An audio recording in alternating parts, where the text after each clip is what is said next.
दोस्तों, महाभारत हिंदू धर्म ग्रंथों की सबसे कीमती धरोहरों में से एक है। इसे पांचवा वेद भी कहा जाता है। इस ग्रंथ को महर्षि वेद व्यास जी ने उच्चारित किया था और भगवान श्री गणेश जी ने इस ग्रंथ को लिखा था। दोस्तों, इस ग्रंथ में कुल 1,00,000 श्लोक हैं, इसलिए इसको सप्त साहित्री संहिता भी कहा जाता है। यह ग्रंथ रहस्यमयी चीजों से भरा हुआ है, जिन्हें आज तक के महाज्ञानी भी सुलझा नहीं पाए हैं। तो आज हम बात करेंगे महाभारत के उन्हीं कुछ अनसुलझे रहस्यों के बारे में। तो बिना समय गवाएं, चलिए शुरू करते हैं आज का interesting video. Facts on the way.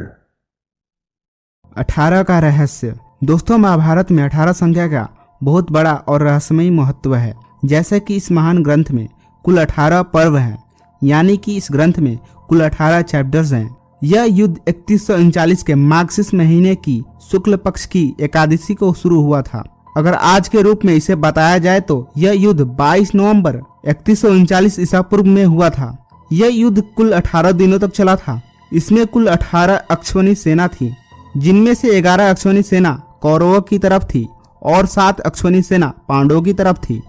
दोस्तों, एक अक्षौहिणी सेना में 21,870 रथ, 21,870 हाथी, 65,610 घुड़सवार सैनिक और 1,09,350 पैदल सैनिक होते थे। और आश्चर्य की बात यह है कि इनमें से किसी एक संख्या को वापस में जोड़े तो तब भी 18 ही आता है। दोस्तों, महाभारत का सबसे अहम हिस्सा है श्रीमद् भागवत गीता। श्रीमद् भागवत गीता में भी कुल 18 अध्याय हैं, जिनमें भगवान श्री कृष्ण ने अर्जुन के सभी प्रश्नों का उत्तर दिया है। भागवत गीता आज भी हमारे जीवन के मार्गदर्शन का प्रमुख ग्रंथ है।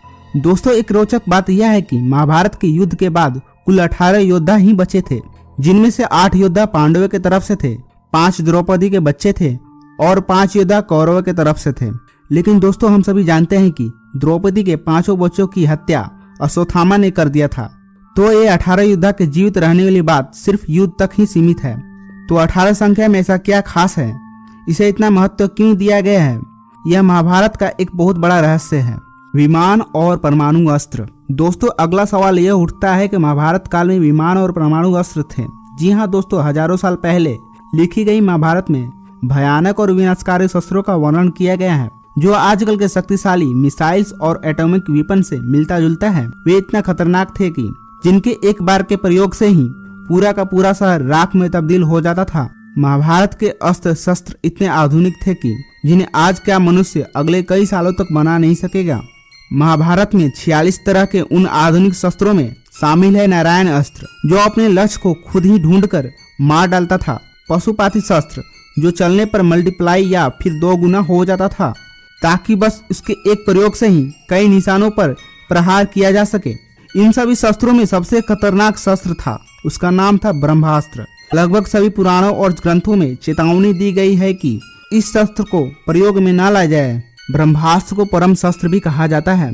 अगर यह एक बार भी चला तो पूरी पृथ्वी का विनाश कर देगा। दोस्तों, महाभारत में विमानों का जिक्र भी मिलता है, जिनमें कई हजार किलोमीटर का सफर कुछ चंद मिनटों में ही तय किया जा सकता था। इन विमानों में रूपम विमान मॉडर्न टेक्नोलॉजी से भरा हुआ था। लेकिन दोस्तों, इतने हजारों साल पहले इतनी कमाल की और हाईटेक टेक्नोलॉजी आखिर आई कहां से होगी, और आखिर ये कहां गायब हो गई? क्या इन्हें गायब किया गया था? क्या इन्हें सिर्फ वैदिक लोग ही चला सकते थे? इसका आविष्कार उस जमाने में आखिर कैसे हुआ था? ये एक बहुत बड़ा आज भी रहस्य है। अश्वत्थामा का रहस्य। गुरु द्रोणाचार्य के पुत्र अश्वत्थामा को भगवान श्री कृष्ण ने अमरता का श्राप दे दिया था, क्योंकि उसने द्रौपदी के 5 पुत्रों की हत्या कर दी थी जब वे रात में सो रहे होते हैं, और बाद में अर्जुन के साथ युद्ध में ब्रह्मास्त्र का प्रयोग भी किया था। अश्वत्थामा के इस काम से श्री कृष्ण बहुत क्रोधित हो गए थे और उन्होंने अश्वत्थामा को श्राप दिया कि वह अपने हत्याओं का पाप धोते हुए अनंत काल तक निर्जन स्थानों पर भटकता रहेगा। उसके शरीर से सदैव रक्त की दुर्गंध आते रहेगी और वह हमेशा बीमारियों से पीड़ित रहेगा। दोस्तों, आज भी अश्वत्थामा को जीवित देखे जाने के किस्से सामने आते हैं। मध्य प्रदेश के एक छोटे शहर बुरहानपुर के कई लोगों ने अश्वत्थामा को देखने का दावा किया है। ऐसा माना जाता है कि अगर कोई इंसान अश्वत्थामा को देख लेता है तो वह किसी न किसी बीमारी से पीड़ित हो जाएगा। बुरहानपुर के किले में एक शिव मंदिर भी है।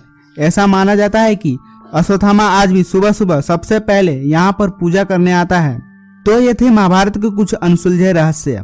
अगर आपको ये वीडियो पसंद आई तो इसे लाइक और शेयर करें और साथ ही ऐसे ही इंटरेस्टिंग वीडियो देखने के लिए सब्सक्राइब करें हमारे चैनल फैक्ट मिस्ट को। Thanks for watching.